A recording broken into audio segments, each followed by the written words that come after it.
Hi, and welcome to SADY Simple series and our step 3, email templates.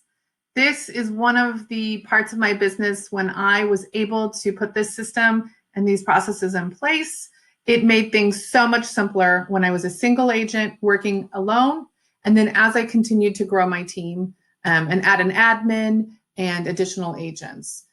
The reason being, as a single agent, it was really, really helpful because I found myself typing up the same email over and over to clients. And being able to pull up a template, customize it slightly, and send it off made me much more efficient and able to serve my clients at a higher level by being proactive and staying ahead of things. So another way that in time in which is there's so many times it allowed me to speed up the process for my clients and my business. So it allowed me to do more business quicker because I was more efficient in getting back and getting the information to clients so that they could do the parts that they needed to do to keep the transaction moving. Two really good examples of that are when a client would call me and say, Elizabeth, we're really excited. We've talked and we are ready to start, the buying process and we want to purchase a home. Often, as many of you probably do, I would say to them, okay, great. Have you gotten pre-approved? Because we all like to show houses to pre-approved buyers, right? And when that answer was, no, we haven't reached out to anyone yet, or we played with a few things online, they often would also say, well, if you have anyone that you think we should talk to, please send them, please send their information our way, and we'll get started on the pre-approval process. Well, sometimes I would get that phone call and I would be in the middle of running from inspections to showings to maybe a personal appointment, with family. And it would be like, okay, great. When I get home, I need to get the information together and send it over the preferred lenders I like to work with. And times the difference between when I would be in front of my computer again and the time that they called sometimes could be 4 hours. And it would be that they called me at 9:30 in the morning, and yet I didn't have a time to get back to them until late in the afternoon. Or worse yet, there are those times where you know how real estate is. It gets super busy and that slips your mind and you're laying in bed at 10 o'clock and you're like, oh no, I never sent them the pre-approval information for the lenders. I'll do it first thing tomorrow. So any of that time where they could already be working on getting pre-approved while I'm out showing houses was really helpful to have this template set up for myself so I could send those from anywhere. I could quickly pull them up. It had all the verbiage and all the important information that my clients needed, and I could send it off to them just about immediately. So they were getting pre-approved while I was out doing other work. Another time in which it was really, really important and helpful was when someone would go under contract, because I can't tell you the number of times I would have a client, the ink wouldn't even be dry. I barely got the acceptance from the other agent or vice versa. And they would be asking me about inspections. Okay, great. What do we need to do to get stuff set up for inspections? I know that we have a short amount of time for that. So that's another one in which it was really, really crucial. So let's walk through a couple of these, but those are the times that this is really important and crucial for you to get set up in your business. Okay, so today I have a handout that will be available for you as well to walk through things step by step. So we're going to talk through what emails to set up that you most use in your business. So it's important for you to sit down and think about what is it that I use most in my business and start there, and what would allow you to make your business run faster. Then we'll go through determining where you want to store those email templates, creating the email templates and kind of some best practices there, and then saving the email templates and kind of showing you how that is done. So let's get started here. Go ahead and go through, and I want you to try to think about what is it that are emails and that I use over and over, or I find that I'm typing out. Again, my top 5 would be the pre-approval one, inspection expectations for a buyer, inspection expectations for a seller, because you're often too going to get the question of what do we need to do there. And then a MLS go live. So the day that you put a house for sale in the MLS, getting an email set up for that. So let's walk through a few of these. This is all of the different email templates I created over time.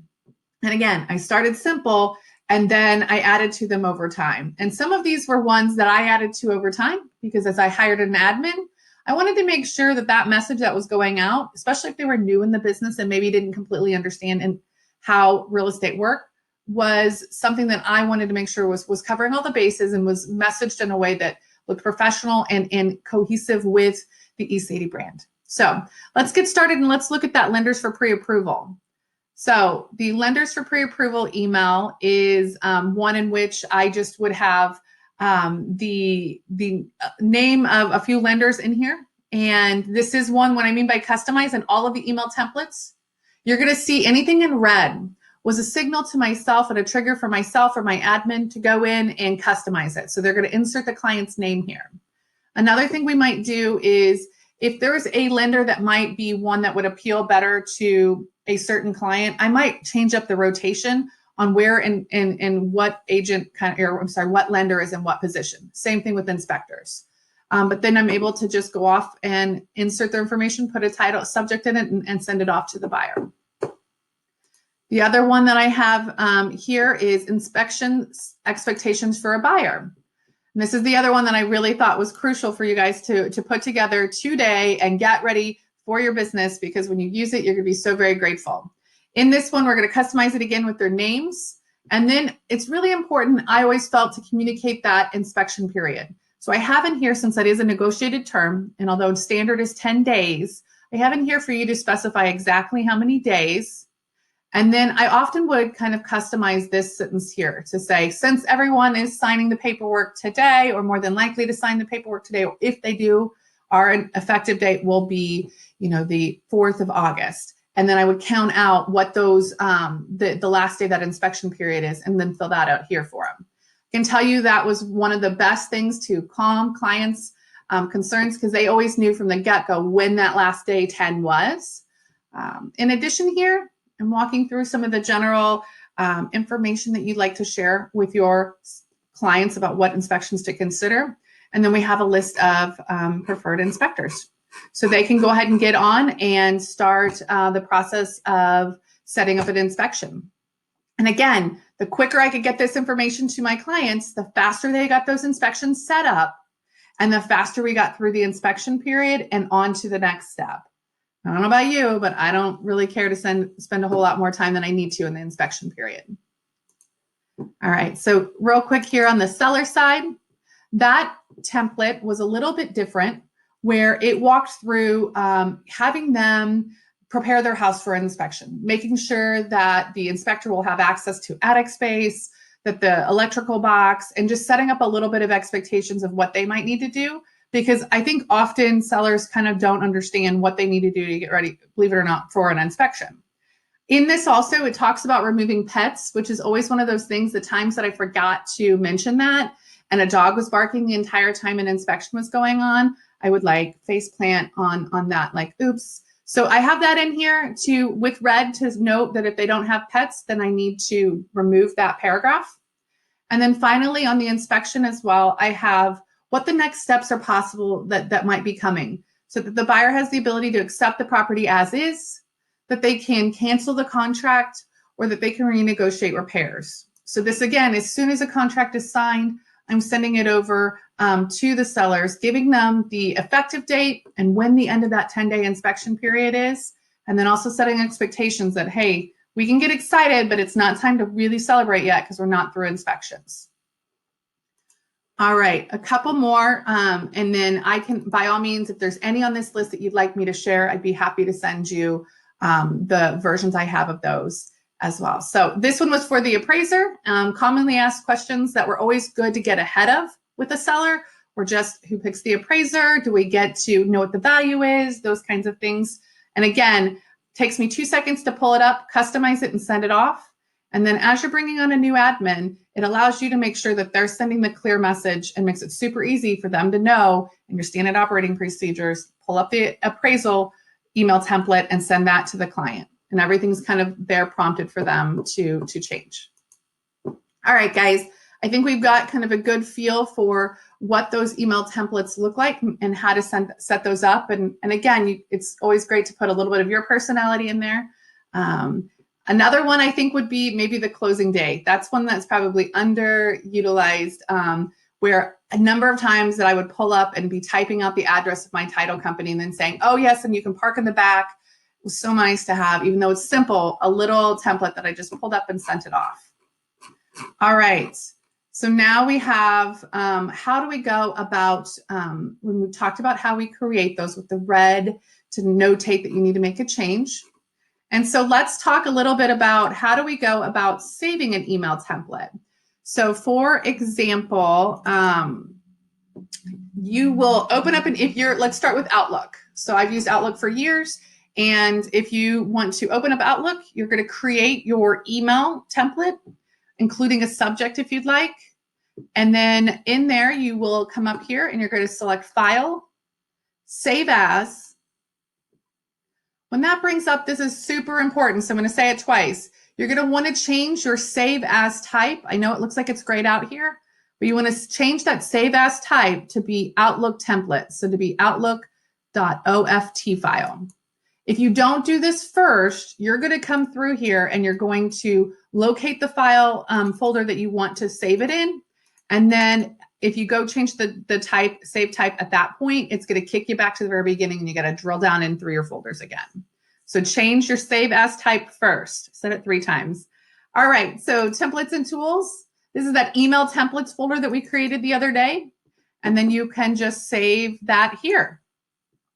Then when you're ready to, just like I have been this entire time, when you're ready to use that template, you would just find that folder and double click on it, and you're able to send it off to your client and then reuse it over and over. All right, guys, so let's go to, if you are with Keller Williams and you have a KW email that is sits on top of Gmail. So all of our KW email sits on top of the G Suite and the Google's. So either a KW email, or if you're utilizing Gmail for your email accounts and for your emails, then the way that you go about this is you're going to come in here to your Gmail account. And the first step you're going to want to do is select settings. I'm sorry, this little gear icon for settings. And then you're going to select settings from the drop-down menu. From there, you're going to want to select this advanced tab. And it might look a little bit different if you've got your window a little bit bigger. So if your window's a little bit bigger, the advanced tab over here on the right, you're going to scroll down and you're going to want to enable templates. So it'll be defaulted as disabled. So you're going to enable templates, and then you're going to just click save at the bottom. So once we do that, it's going to take you, and so the system will pop you back into your inbox at that point. And the way that you'll go about creating a template here is you're going to go up and click your compose button. And the bottom right of that, and I apologize, so then you're going to want to just insert any of the information that you want for your email template. Let's come over here. And let's pick out one to use. Super quick. Okay. So we're going to type up what we want to have our email templates say, and the title in there, a subject line in there. And then at this point, you're going to come down here to the 3 dots in the bottom right-hand corner. You're going to select those. And then under templates, you're going to come up and templates will be enabled now because we just enabled that. And then you'll say save giraffe as a template. And at this point, you can then come over here and name a new template. So photo preparations seller. All right, so then you're safe to go ahead and close out of that window. And then when it's time for you to use that template, you'll just come back to compose. And then when the compose window shows up, you're going to use those 3 little dots in the bottom. You're going to go to templates, and then you've got your templates here listed that you can just insert. So we can say insert photo preps, and it's ready to go, ready for you to make your changes to and send off. All right. I do not have a Mac, but there was a question about how to set it up in a Mac situation. And the way that you go about doing that is you're going to open up your mail application. You're going to create a new mailbox called templates. So that would be what would sit on the left. So a folder like where you store your emails. And in that, you're going to then open up and create a new message. You're going to close out of it and save it as a draft. And then you're going to need to take and open up your drafts folder and drag that message from your drafts folder over into that templates folder. This will then allow you, whenever you would like to send out that template, you can go to that template folder, and then you can select send message again, or Command SD for you Mac people, and you're able to send it out again. So I hope this is super helpful for you guys. I guarantee you, taking the time to sit down and brainstorm what email templates would work best for you and that you use a lot. Take the time to do it today. It is something that is going to be a building block of your business as you grow, add an admin, add additional team members. It'll be one of those things that you'll use often, and be very grateful that you took the time now to do them. Have a great day. Thanks, guys.